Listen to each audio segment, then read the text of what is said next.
Nous utilisons le mot kidnapping d'autant plus qu'ils n'ont reçu aucune convocation et leurs avocats n'ont pas été informés de cette possible arrestation hier.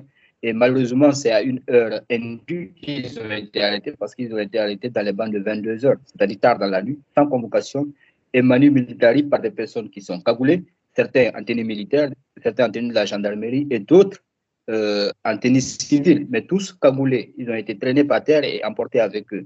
Donc, pour nous, c'est un enlèvement, c'est un kidnapping. Est-ce que vous savez où est-ce qu'ils ont été amenés et pourquoi ils ont été arrêtés ou enlevés selon vous? Dans un premier temps, quand ils ont été enlevés, ils ont été envoyés à l'escadron numéro 2 de Hamdallah avant d'être transférés au niveau aux encarbures de la présidence, parce qu'ils ne sont pas rentrés à la présidence au palais Mohamed VI, mais il y a un petit port derrière la présidence, c'est là qu'ils ont été amenés.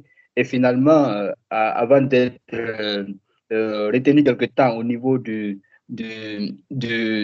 haut commandement de la gendarmerie, il y a un service judiciaire, d'enquête judiciaire au niveau de la gendarmerie là-bas. Quelques temps après, ils ont été envoyés dans les îles, notamment dans l'île de Kassa. Ils ont fait la traversée avec des chiens dans le même bateau qu'eux et des gendarmes cagoulés, des gendarmes de la GRIGN. Attendez groupement d'intervention rapide de la gendarmerie nationale. C'est une nouvelle unité créée par le haut commandement de la gendarmerie qui était censée lutter contre le terrorisme, qui aujourd'hui kidnappe les citoyens paisibles sans convocation et les amène dans un lieu de détention qui n'est pas conventionnel. Et ce que nous apprenons est extrêmement grave parce que nous apprenons qu'ils sont sous torture et nous apprenons que l'un d'entre eux est dans un état très critique. Est-ce que vous savez pourquoi ces deux leaders du FNDC, le Front National de la Défense de la Constitution, ont été arrêtés? Nous soupçonnons la junte dans sa même logique de vouloir museler toutes les voix dissonantes. Vous savez que les médias ont été fermés ces derniers temps, les manifestations sont interdites depuis 2 ans et en plus, beaucoup d'acteurs sociopolitiques sont aujourd'hui en exil. Au-delà de cela, la cherté de la vie gangrène le pays. Il n'y a pas d'électricité, il n'y a rien.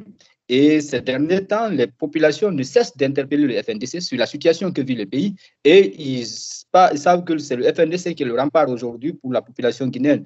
Donc, pour eux, il faut déjà tuer cela dans l'œuf et c'est ce qu'ils sont en train de faire. Sinon, je ne vois pas ce qui les amène à venir kidnapper nos camarades alors qu'il y a la possibilité de déposer une convocation qui se présente devant un juge, d'autant plus que leurs domiciles sont connus et d'ailleurs, c'est au domicile de l'un d'entre eux qu'ils ont été kidnappés. Donc, ça veut dire aujourd'hui que la gente est déboussolée, elle montre qu'elle est paniquée et malheureusement, elle n'a plus de limites.